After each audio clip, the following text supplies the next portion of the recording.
last minute here. On August 30th at 5 p.m. here in San Diego, and I'm talking about the full moon, in Aquarius. Just doing a bunch of stuff. And this full moon in Aquarius is going to be on, it's, as you see, September 1st at about 8 p.m. or so, 9 p.m. Pacific time. We're going to have that full moon in Aquarius. And it's all about sharing the power,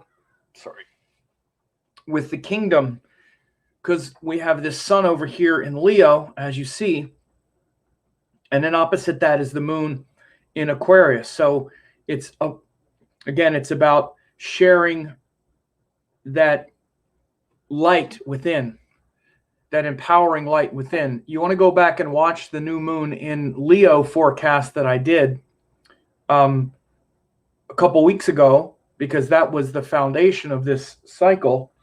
Foundation of this cycle is a Leo. It's a Leo cycle. And again, that's about that personal empowerment, that personal light within, and shining that light within. And when we shine that light from within, we create a kingdom. We all have dominion and rulership over something. We're all the king of something, and we have a certain amount of power. And how we use that power shows whether or not we're aligned with our higher soul's purpose, or whether or not we feel unempowered and weak and instead seek other people's approval or light from the outside, and in the form of like attention and ego and, you know, acting out in order to draw attention to ourselves. So are we trying to pull the attention toward ourselves because we lack strength and power and confidence? Or are we inherently connected to our strength and power and radiating it out like a good king? We have the good king and the bad king.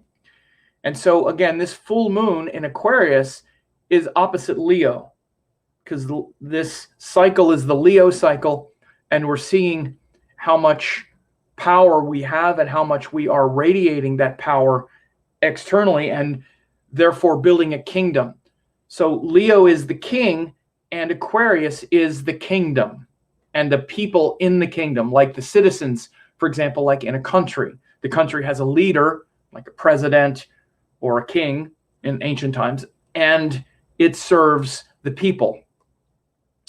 So these days, you know, there's quite a bit of sort of upheaval around a lot of the use of power. How our power is being used is a big, you know, it's a big issue right now in life. How, you know, whether or not our leaders are using their power wisely, or if they are exploiting it, or whatever is going on. Sorry, I got a few browser windows open and I'm closing them because I don't want it to run down the display here. Okay, anyway, but so I also wanted to let people know that you can get, you know, one of the ways that I grow my kingdom or want to share what is powerful for me is I put together some great courses. And these courses are where people can study astrology and they can learn. And I put together a group of classes. I've been doing this for a while, but I just recently started explaining it again, where you can get literally 10 hours of classes, and on yoga, Ayurveda, and Vedic astrology, where I go over all the different frameworks in, you know, all the Vedic frameworks, how and why astrology works, you know, the spiritual and scientific basis of astrology based on what's called Sankhya philosophy and the philosophy of yoga, where we talk about the gunas and the elements and things like that, how to evolve those sacred qualities in you, how karma actually works, how to transform anger into discipline, so much more. In that, it's actually 6 hours of that course. And then you get a 2-hour course on quantum Vedic astrology and neuroscience, where you learn how the principles of yoga have formed your brain, your psychology and habits. Really important for you to understand and evolve beyond your inner chimpanzee and inner reptile. So what that means is that, let's say that you're trying to contribute in a higher way in your life, and you want to do things like maybe do astrology or like be a writer or do something creative, and you have this aspirational quality of your mind. That's actually the human part of the brain. That's the sattvic part of the brain. The reason that you don't do it is because of the lower brains, like the chimpanzee brain, the mammal brain. The mammal brain wants approval from our tribe, from our family. But what's my family going to think if I wind up doing this? What does everybody around me think? That's all chimpanzee wiring. You're like an inner chimpanzee, like an inner ape, because we want the approval of everyone else. And as soon as we start doing something outside of the box of the way everybody sees us, we're afraid of getting ostracized from the herd. So we don't do it because we want their approval. But then we also have the other fear of, well, you can't make any money at that. What if I can't survive? That survival instinct is the reptile brain. And we listen more to those lower brains than our higher brain. This is why, again, and we're now in this Leo cycle. This Leo cycle is about wanting to contribute, wanting to share that light and that power and that inspiration. That's a very high sattvic quality, because the sun and Leo are sattvic signs. So again, we're really seeing how much we're able to share that power from a sense of higher duty and wisdom in that sattvic sense. But what if you can't make enough money? Reptile brain, oh, I'm scared that I won't be able to survive. And what do all my friends and family think? Because I'm really just a chimpanzee, like all my chimpanzee wiring.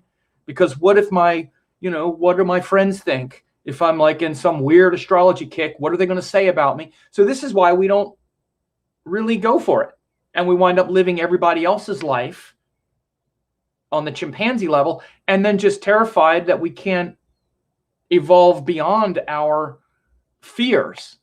So again, I explain that kind of stuff in very great detail in this quantum Vedic astrology and neuroscience class, and how to see these blind spots. And we take this patterning and this wiring, because that's really what the astrology chart shows. Your astrology chart shows your wiring. It shows your wiring around these 3 brains, the tamasic, rajasic, and sattvic brains. And so there's also a spiritual astrology master course where I talk about nakshatras and deities. Like today, I'm talking about Shatabishak Nakshatra. That's the nakshatra that the full moon is in. So I talk about that quality of Vedic astrology. And again, these are screenshots from the manual. This is right from the manual. So again, it's actually 10 hours of classes, only $10. It's usually it's really more than $100 worth of classes. So you can check that out if you want as well. I just thought I would let people know about that, because it's a great deal and it's a great way for people to study astrology as well. So where we're at here is this full moon now, and it's happening on September 1st, which is on Tuesday, like in the evening. So we'll really feel it on Tuesday. One second. And it's unifying this quality of the kingdom that we're radiating out from Leo, and the message that comes back from the other people in our life. I just used an example of how we wind up selling ourselves short. We sell ourselves short all the time. And then we wind up even resenting the people in our environment. We wind up sort of blaming them because we don't go for it. We think they're holding us back. And all this kinds of stuff is really going on. This is also shown culturally in our countries and in our work environments and all the places that we go. There's always like some kind of bureaucracy or like a power structure over us, like our boss at work or the corporation that we work at, or the thing that has power over us, the government. And then we have also power over something else. So in one context, we're part of the Aquarius equation. And in another way, we're also part of the Leo equation. Again, so the Aquarius part that we're really seeing has a lot to do with for example, like being the citizen of a country.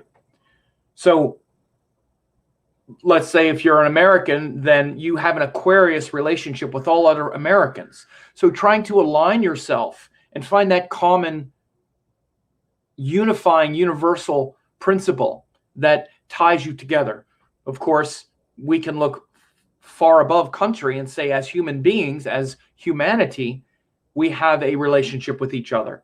That's not just about our country, or even, frankly, just about our physical body in this lifetime. This is the highest way of understanding it, is that we have a connection with each other that's transcendent, right? That transcends our individuality. Again, the individuality is the Leo, and our universality is Aquarius. So again, it's really a great time to not only feel our, let's say, collective duty and obligation to each other, let's say within the world, let's say even within a country, within a community. And again, we have micro communities, like, for example, Daryl Rocco, my friend and student and astrologer herself, excellent astrologer. She's part of a community with me and all the students that have studied with me, and now they've gotten to know each other, and now we have a community that's very Aquarius-like. We support each other, we care about each other, and we all feel really good about that. We have this common thing that's bigger than any of us as individuals. I'm part of that too. Even though I might have been the teacher, let's say, that brought it together, in that crowd, I'm just one of them. I'm not any better or any worse. We're all in it together, so to speak. And in fact, that's really what even when you have, let's say, a company or a country or something, this is what we're trying to aspire to, where each individual is important, but that individuality is part of the collective. And the most important part with each other is the collective. Like, for example, we all come together around these great teachings. Even when you come and listen to me talk here on YouTube, you're part of my Aquarius, you're part of my tribe, and I hope you're all part of each other's tribe in your own life, and you're all united by being interested in astrology and having it be something that's bigger, and interested in spirituality and interested in higher consciousness.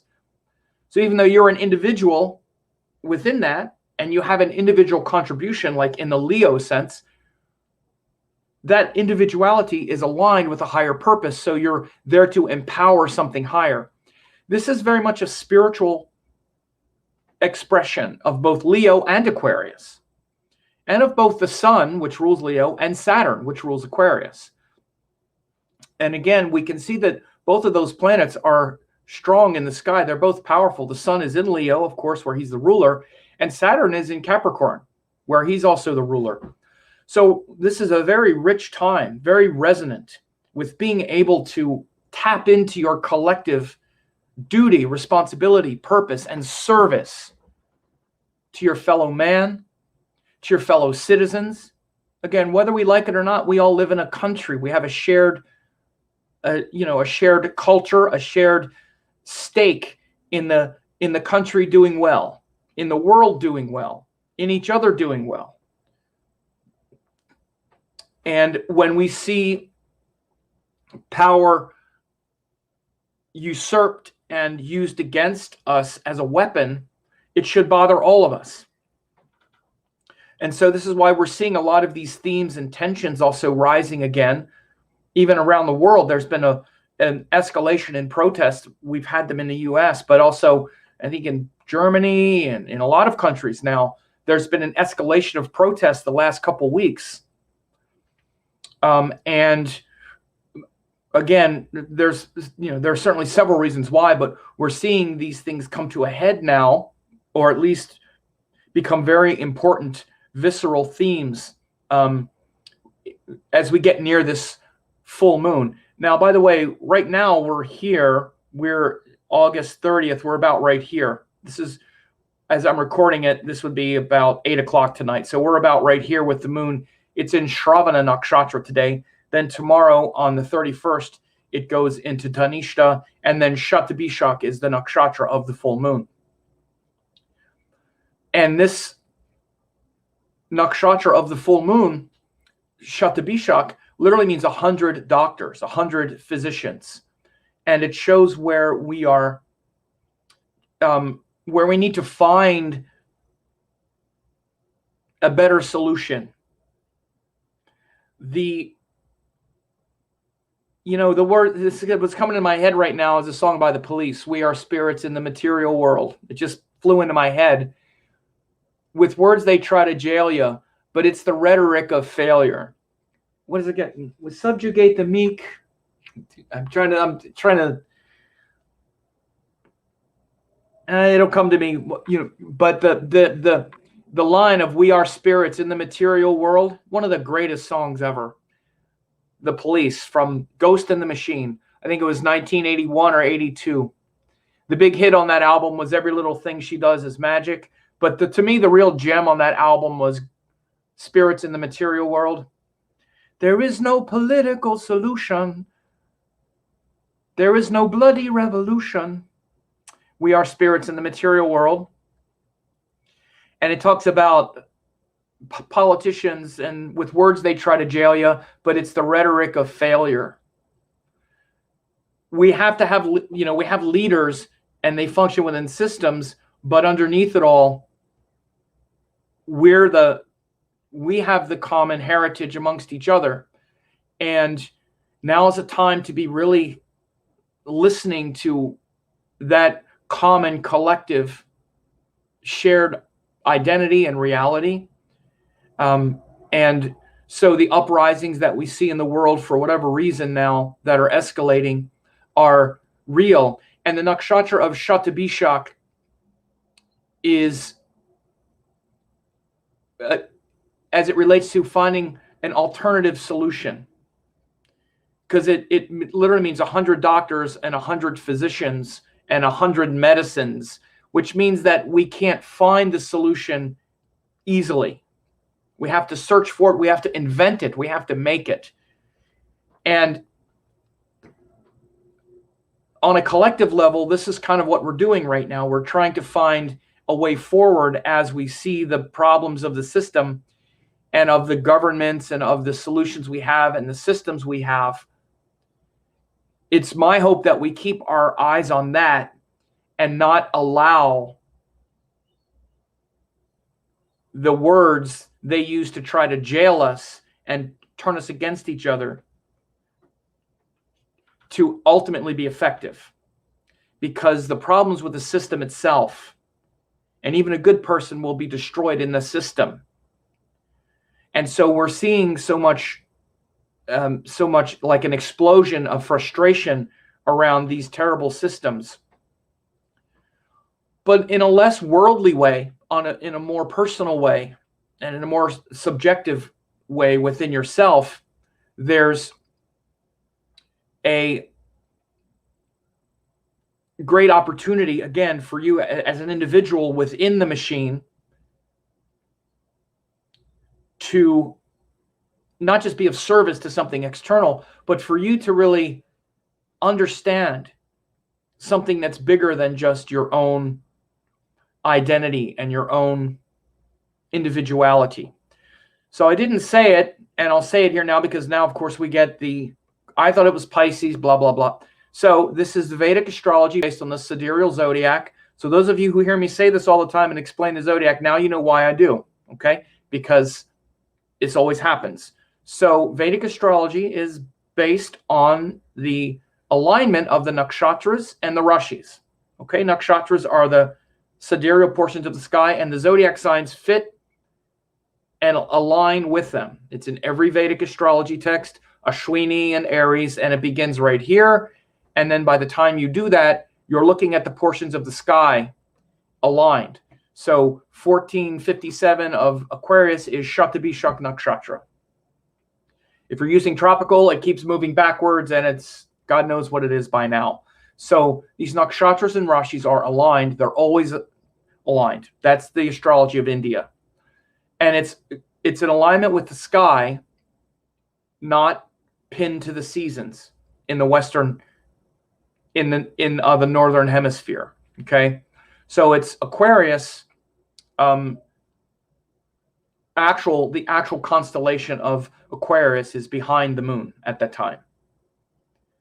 So in tropical astrology, Pisces is just an abstraction that's extrapolated from the first day of spring, if you can reckon with all that. Okay. So anyway, now we're really being questioned and challenged as individuals, you as an individual, to elevate and rise to the things that I said at the beginning, which have to do with your individuality and the true authentic power that you have, and whether or not, and how you're using that power. Are you sharing it? Are you following your joy, following your bliss, and therefore expanding, getting outside your comfort zone, getting outside of other people's interpretations, the little boxes everybody wants to keep you in? Because if they keep you in a nice little box, they get to stay in their nice little box as well. The reason people want to keep you in a nice little box is because then they get to stay in their little box. And again, like I said at the beginning, you maybe have aspirations to do something which is part of that human brain, that sattvic brain, that realm of imagining what could happen in the future. Everybody has an idea, and we imagine what things might be for the future, and we're inspired by something, but then we don't take action on it.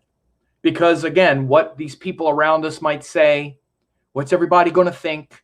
And I have to still, get the approval of all the people around me, because my inner chimpanzee is afraid that if the people around me reject me, then I'm going to die all alone, hungry and penniless. And it's a real fear. It's a real fear, because that limbic system brain, that mammal brain, is something that equates disapproval with death. That's why one of the biggest fears human beings have is public speaking, getting up in front of people and embarrassing themselves. In our primal wiring, especially in the limbic system, in the mammal brain, there's something that equates embarrassment and disapproval with death. Because on some level, if you're kicked out of the chimpanzee herd or troop, you're dead, because you need the community to survive. So I'm not minimizing or making light of the way our brain is wired. In fact, that's why I have those. That's why I discuss those things in great depth in that course that I was talking about, where I'm describing the three brains and the mammal brain and why it's so important, the approval of our spouses and our family and our siblings, but it holds us back. And not to mention the deeper wiring, the deeper fear on the reptile level. The reptile brain is survival. Again, the limbic system is a fear that we're going to be ostracized and then won't not be able to survive. But the reptile brain is literally the survival, like, I won't be able to make enough money.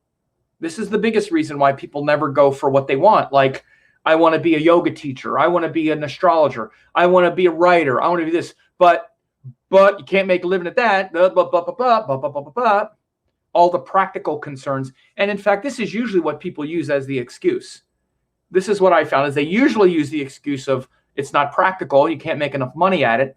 But the real excuse is everybody around me would disapprove. Everybody would think I'm crazy.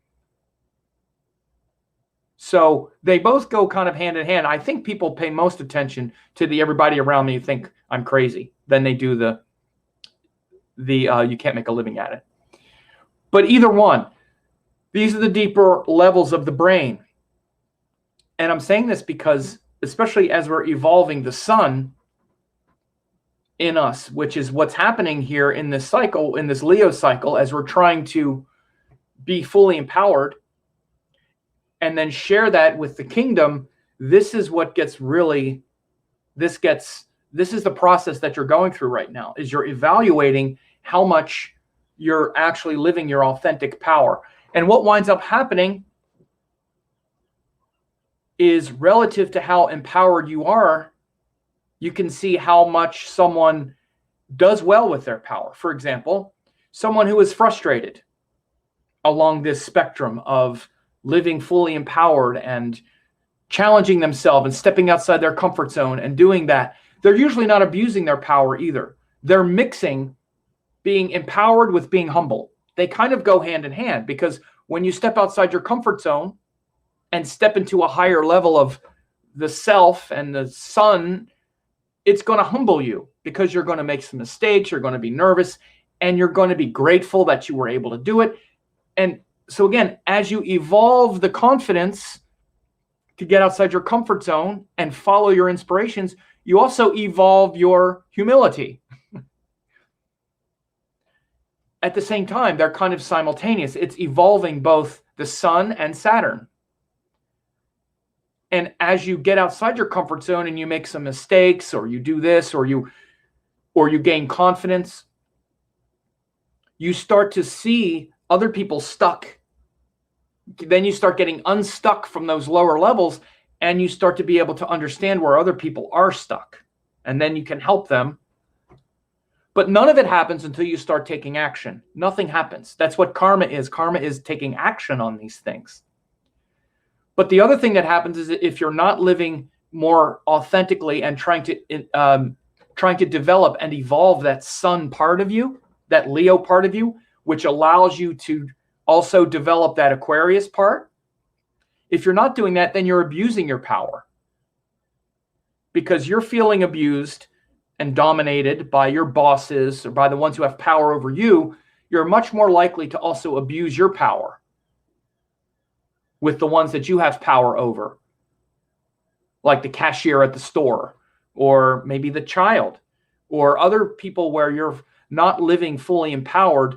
So there's frustration, and then you're domineering within your kingdom, within the kingdom where you are king. Like I said earlier, in some contexts, we're part of the citizens. We work for the company. We're not the king. We're part of the Aquarius part. But then in another context, like in your home or over your kids, or even in the supermarket, or situations where you have power, where even for that little moment in time, just because of the situation, you can boss other people around. Maybe you abuse your power. This is all that Leo-Aquarius vibe. And so now with this full moon in Aquarius, this is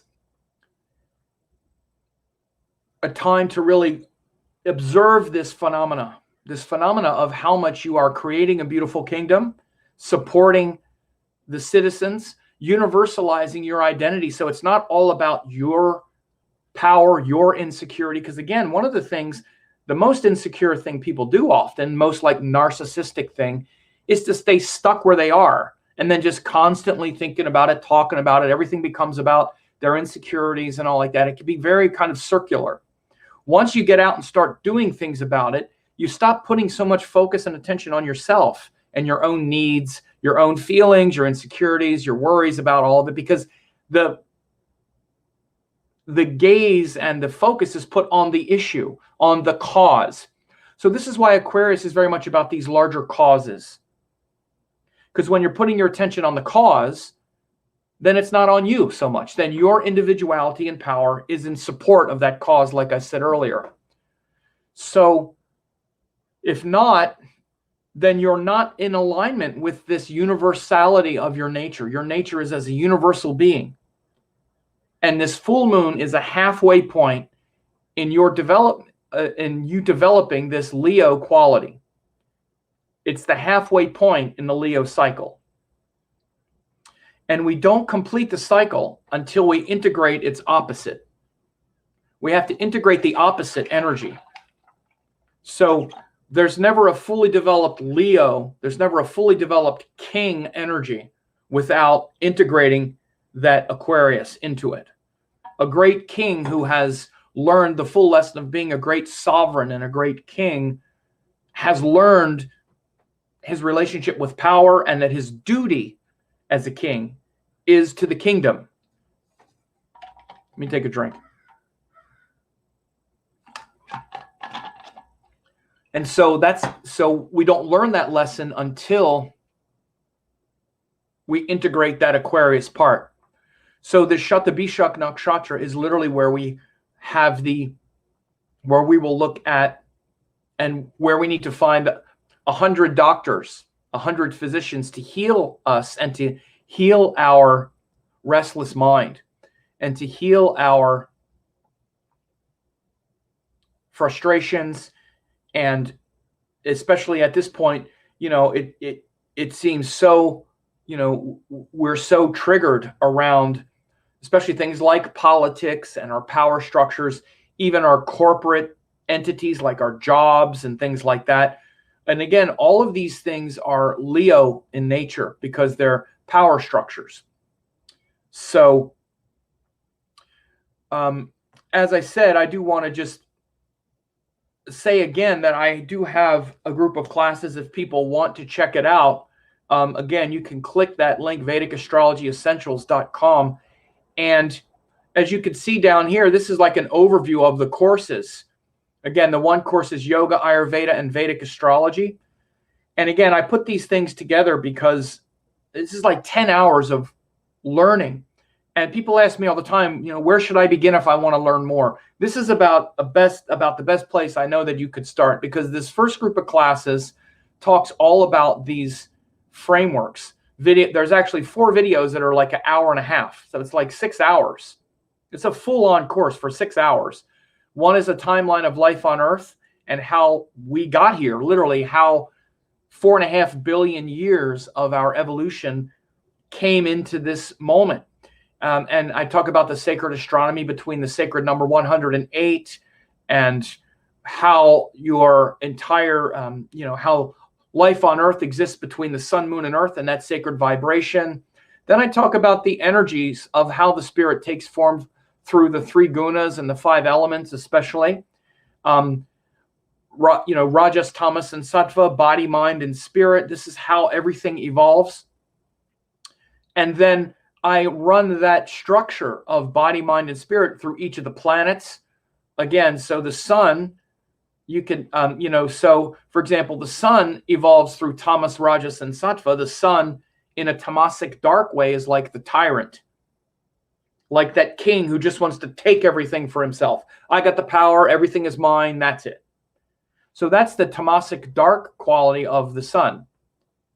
But then the rajasic, or like average kind of emotional nature of the sun, is just kind of about sort of average power struggles with people acting through confidence or lack of confidence.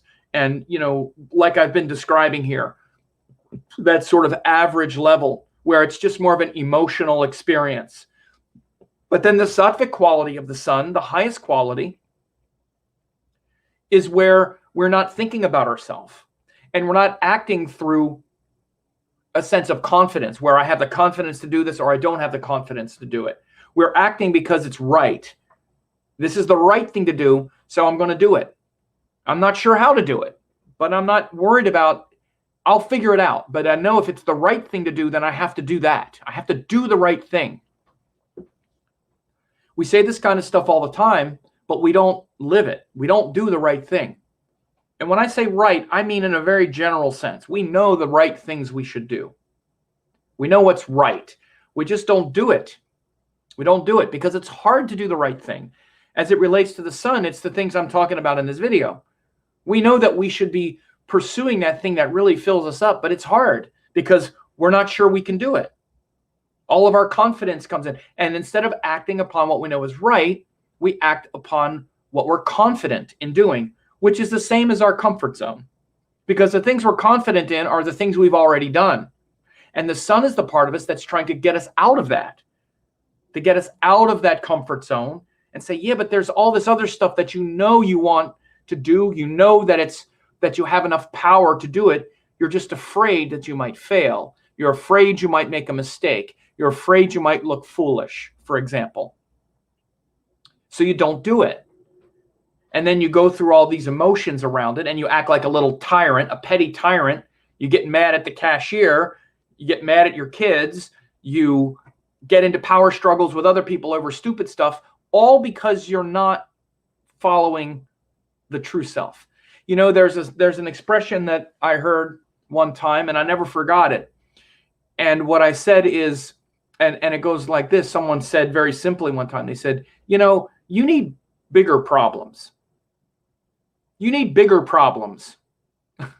And it was a great simple way, because it was someone who was just gossiping about everything and just little nitpicky, and all their power was going into all these little things. And, you know, the sun is the part of us that's ready to take on, to become God. Literally, it's like the God in us. It's the king, the most powerful. You're all powerful. And the king isn't worried about this little trifle over here. You know, the lion isn't worried about the sheep. He's not worried about it. It walks by and doesn't even look at it. He's like, I ain't worried about that. The lion is the lion. He's the king of the jungle. He's not worried about any of the other things around him. And instead, we get sucked into, we play so small, we live so low. We've sold out our inspirations because we're afraid they're going to fail, and we're afraid of the failure. We're afraid of feeling it. We're afraid that we're going to try something that we really love, and then it's going to fail, and then we're going to be insecure. Everybody around us is going to think we were stupid. We're going to be embarrassed. And this is our whole life, especially around the sun. Our whole life in relationship to the sun is that small, playing small, afraid of what everybody thinks, frustrated, all this stuff, trying to steal other people's power. You know, all the keyboard warriors that you see on the internet. It's a big problem with the sun. People need more important problems than to come on and take pot shots at, you know, anonymously, you know, and not even use your name, for example. It's a good example of just the weak use of our own energy and our will to set up a fake internet alias so nobody knows who you are, and then go and lob, you know, grenades at people. Again, someone doing that needs more important problems. They need more things to do than that. I'm just using this as an example that this is how you see that sun in detriment. So in the class that I did, I talked, you know, then about each of the planets. That's just the sun. You know, the moon has its own way of doing it. Mars has its own way of evolving through the three gunas. So just explaining these qualities and understanding these qualities of life is really the reason to study astrology more than anything else, whether you ever learn to read charts or not. So that's 6 hours of that, and then 2 hours of quantum Vedic astrology, where I literally talk about these things. You could see talking about neuroscience in the three brains, the human brain, which is the sattvic brain of Sun, Moon, and Jupiter, the mammal brain, Venus and Mercury, about details, happiness, the reptile brain of Saturn and Mars, fear and anger. Again, it's very powerful the way the brain science, neuroscience is built. You can see the same astrological principles and Vedic principles built into that. And we also, you know, take that brain and then create the world on the quantum level. So I also talk a lot about quantum physics and how on the quantum physics, like with the double slit experiment and quantum entanglement and the casino effect and all of these things that are understood in quantum physics. Really a great way to learn how all of these metaphysical astrological energies are seen in our Western sciences as well. And then I have another class, another 2-hour class on spiritual Vedic astrology, where I talk about the deities of the nakshatras and things like that, so that you can get a purely Vedic, especially nakshatra based view, because they're the energies also of the sky that are purely Vedic. And again, only $9, $9.47. They're usually, I mean, they would usually go for easily $100, 6 hours. It's literally 10 hours of classes. So again, check that out. And I'm definitely making sure to talk more about that, because so many people ask me what's a good place to start to learn. And I put that together specifically for people who want to risk $10 if you try it and for some reason you don't think it was worth it. I'll give you back your money too, you know, whatever. So anyway, but this is also a way, learning things like this sacred knowledge is also a big part of the Leo-Aquarius equation, and especially also part of Shatabishak Nakshatra. Because you'll often see that Shatabishak Nakshatra brings a lot of natural skill and curiosity and interest in these occult sciences and studies and practices, like astrology and Ayurveda and other ways of finding alternative solutions to our problems. Like I said, Shatabishak means 100 doctors. And the concept there is that you have to go to like 100 doctors to find a cure. So it literally shows like a spiritual dilemma where you have to kind of find your own cure, find your own way. And it's a unique kind of way of understanding that we have to be our own healer on some level. Now, it doesn't mean we have to invent an entire healing system. You don't have to invent the system. The system is there. You just need to apply it. So this is the greatness of all the Vedic sciences. You don't have to invent a system. And by the way, this is one of the problems that a lot of people have, especially when they start studying with someone like me. They actually usually really like it because the system is very organized. It's very organized. But I teach a system, and you have to learn the system. And I teach it systematically. You don't have to invent the system. You just have to apply it. Let that sink in for a second. The system is there, but you have to apply the system, and that's not easy. Again, this goes back to all the stuff I was saying. Again, we make things simple because our brain just likes to jump around on the surface with things and not really comprehend it. But the way everything is working is within your grasp to understand. And I mean everything like karma and consciousness and everything that happens it's within your grasp to understand it. That's what all these Vedic sciences are. They're very organized. It's not simple, but it's easily knowable. But you have to actually learn it. You have to learn the system, then you have to apply it. You have to use it. And if you don't use it, then it'll just be a kind of like another belief where you believe it and you kind of see it working, but then it doesn't really grab you and take hold because you're not using it and applying it. And the students of mine that have gone really far have not only just learned it, but then they wind up applying it to their life, to astrology practice, to everything, because it's the science of understanding consciousness and karma and how spirit takes form and why. So again, you don't have to invent the system. You just have to plug into the true system and then apply it. And that's what Shatabishak is about in that sense. It's about plugging into a system. And then once you do, like I say, every chart is a little different. But you're still applying the same universal principles. It doesn't mean you're doing something outside of it. You're just using it in this way. It's, for example, like an artist or someone put here like classical music, exactly the same thing. Or like music, there's only 12 notes. Let's say in Western classical music, only 12 notes. You'd say, well, I need more notes. No, you don't. That's plenty. Because you can arrange them any way you want. You can contextualize them any way you want, in any order, any rhythm, any interval. 12 of anything, it's plenty. It's like there are 9 planets, 9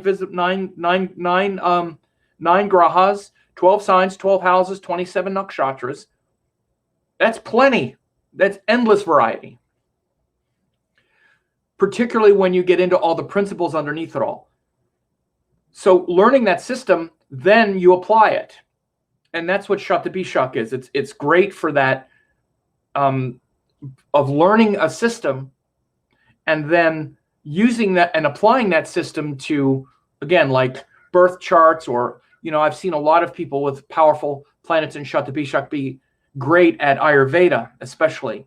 I don't know, I shouldn't say especially. I've seen it with astrology as well, but Ayurveda also, for sure. And yoga, any kind of metaphysical structures and healing systems. I want to say my excellent student Tamala Renee said, when she's talking about the courses, she said, I love that you always have access after you purchase these classes, because I'm absolutely about to dive back into the quantum neuroscience class for a second round very soon. Yeah, and it's something I didn't mention, is that you have lifetime access to all of those classes and recordings. By the way, it's $10. It's $9.47. You have access to it for the rest of your life. It's not like, oh, watch it now and then, sorry. No, you get it and you have them there forever. So Tamala has been an excellent student for years. And yeah, I mean, and I'm sure that when you dive back into the quantum neuroscience class again, you'll hear things differently. Because that's one of the things about these universal teachings, these powerful teachings, is that because we change over time, when we go back and listen to it again, we hear something in it we didn't hear the first time. We hear more depth because we've grown. And again, so these are very important qualities of what's happening now as well in the sky. Your individuality, your individual power in this Leo sense, aligned with a higher purpose, higher cause, in a universal way, not just about your own, personal will, personal power, personal insecurities. No, when you up-level all of that and when you start to evolve beyond just your confidence and what other people say about you and all this stuff, you naturally become about the community, about the purpose, about the higher cause. Just like I use the example, again, there are two of my graduate students here, Tamala, and then we had Daryl here earlier. There's always a lot of students here that have graduated from my courses, and we have a real fraternity with each other, or sorority, whichever one, where there's a real love there, because we're not connecting through some personal thing. Not even, I might be the teacher, but it's not even about any kind of thing about me. It's about the teachings. And we're all in that together. And so finding that tribe is so important in life.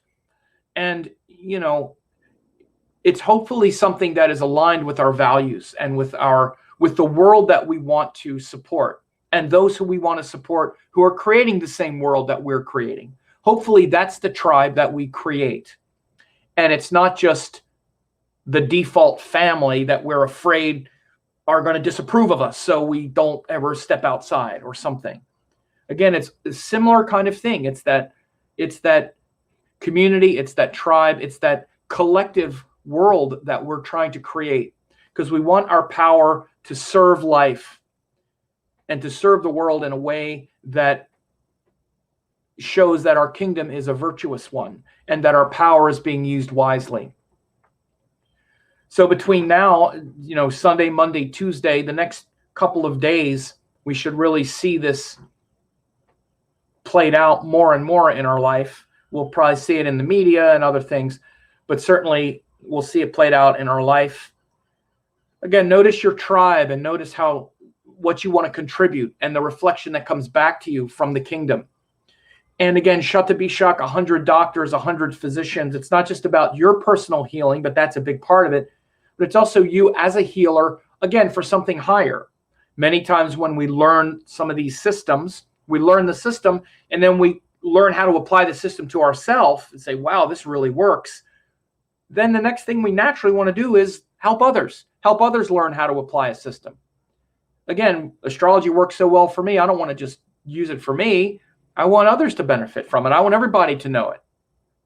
It's just it's a human instinct is to serve life and to serve growth and to serve something higher than just our individual comfort zone and our individual self. And so that nakshatra of Shatabishak is also really big in that regard. A couple other things, we do have, I just did a video yesterday actually on the Saturn and Jupiter retrograde stationary retrograde. I'd recommend people watch that for sure as well, because I talk a lot about the Jupiter in Sagittarius, Saturn in Capricorn, which is very ripe at this time. A lot of inspiration and purpose, a lot of duty and commitment with Saturn. We also have Mars in Aries, which is a lot of courage and strength to be disciplined and, fix things, straighten things up, be strong internally. We don't always have that. So again, we got 4 planets in their own signs: Sun, Jupiter, Saturn, and Mars. So that's a lot of clarity. That's a lot of power. That's a lot of intelligence and wisdom flowing now in these areas, with the Sun area, with the Jupiter, Saturn, and Mars areas. So don't waste it. Be focused and disciplined and follow your higher purpose now.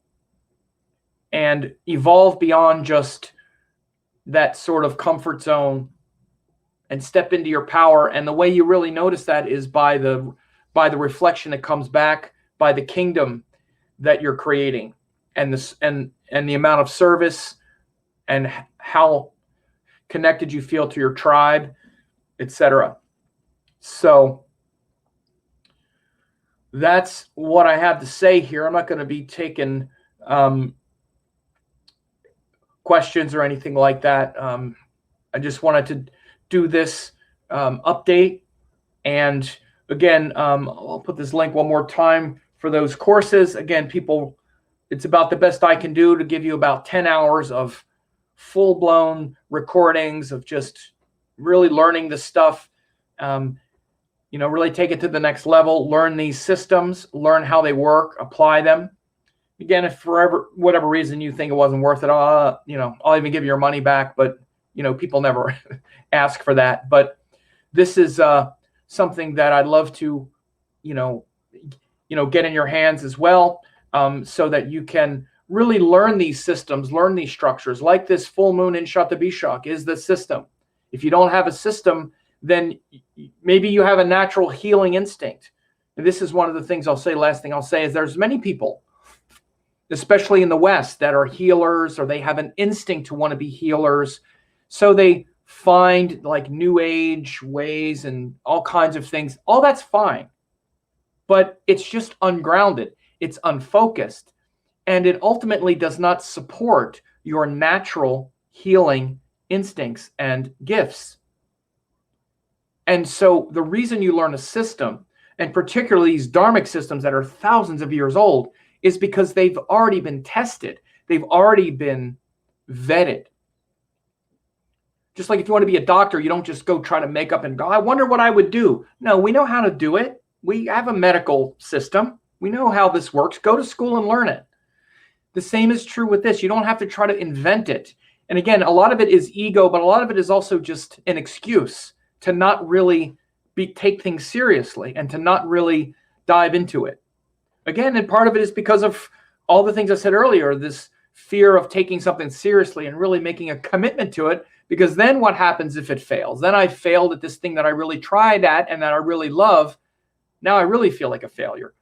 So instead, learn systems. These classes that I'm offering is a great way to just sort of dip your foot in there and be like, wow, this makes a lot of sense. I really get this. I really get this intelligent design of the universe. So in Eastern and Western sciences, it's like this intelligent design. Intelligent design is a kind of it's a Western sort of Western cosmological idea that this sort of intelligent design is what the universe is sort of based on. It's kind of in between quantum physics and God. They say it's kind of, but that's also really the same way you could describe the Vedic approach. But they haven't worked out along these principles. So, learn that intelligent design, how things work, and that will support your natural healing instincts. And if not, you're just kind of,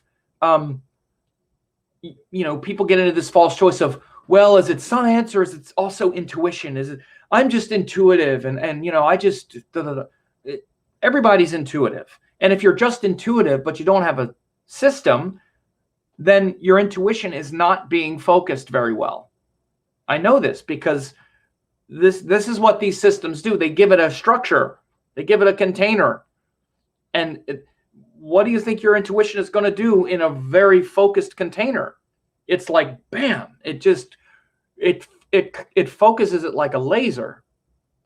So that's why you actually learn. That's why you learn the science. The science takes, it can take anyone's intuition and really focus it. But if you're already, quote, naturally intuitive and naturally all of that, but you don't have a good system, then you're just not getting the most out of it.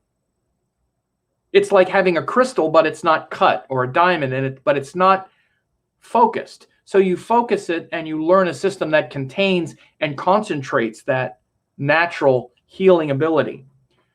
So again, this is why in the Western sense, people who are naturally gifted and intuitive and healers or whatever should learn a system correctly as well, because it gives your intuition a sensible structure and container through which to operate with confidence.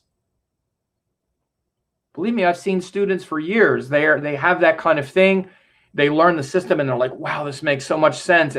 But they're still a little hesitant. But then once they start using the science, like I said earlier, you have to learn it, but then you got to apply it. Then they start applying it and they're blown away by the feedback that they get, because it's like, wow, this is so right on. Then their natural intuition is just, the system unlocks their inner genius. That's what the teachings do. They don't squelch it. They don't dampen it. They focus it. And so this is why it's good if you're just kind of looking for a higher, way to find a higher vibration in a community, and you have these natural intuitive gifts, but it's just kind of floating around somewhere. It's not really focused. This is why I bring these formal teachings out for people and encourage them to just listen to it and try it. And I make it really affordable so people can do it, so it's not a big risk. But again, because I also know that once you plug into that, boom, it's like the fast track. All that natural intuition gets concentrated like a laser, because the system itself is focusing your energy, because it's all your energy. Again, the super last thing I'll say is that the thing that's unfocused in that sense, yes, you might be naturally intuitive or whatever, but you don't know the specifics of what's even intuitive about you. You don't even know the actual specific intuitive energies, because each planet is a specific intuition. The sun has its own specific intuition and wisdom. The moon, its own specific wisdom and intuition. Mars, Mercury, Jupiter, Venus, Saturn, the nodes, they're all a very specific quality of intuition. And if you don't know how to capture that or what that is, and see it in another person, then your intuition is just kind of, it's half mixed with emotions and half mixed with all kinds of stuff that's just not sensible and not consistent and not in your control and not something that is reliable. So keep that in mind about anything that you're doing, and studying these dharmic teachings, these Indian teachings, whether it's astrology or yoga or Ayurveda or with me or anybody else. This is the reason to do it. So have a good one, folks. Have a good Sunday, and look for some videos this week as well.